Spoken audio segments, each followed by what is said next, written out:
ఈరోజు మన ఆశ్రమంలో వీడియో ఏమిటంటే ఊట్లపల్లి ఎక్స్ సర్పంచ్ సాధు జోష్నాబాయి గారి పాప లెనిన్ పుట్టినరోజు సందర్భంగా మన ఆశ్రమంలోని వృద్ధులందరికీ కేక్ కటింగ్ చేయడానికి వచ్చారండి. పాప ఇలాంటి పుట్టినరోజులు ఎన్నెన్నో జరుపుకోవాలని అందరూ ఒకసారి విషెస్ చెప్పండి. Happy birthday.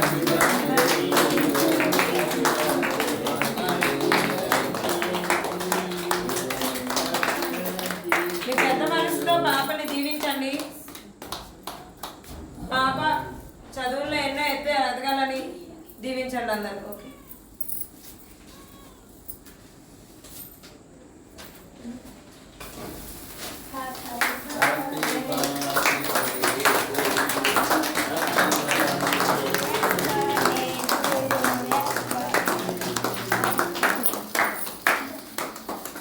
అలాగే ఈ వీడియో చూసిన మా వ్యూవర్స్ అందరూ వీడియోని లైక్ చేయండి, షేర్ చేయండి, సబ్స్క్రైబ్ చేసుకోండి. Viewers, thank you so much.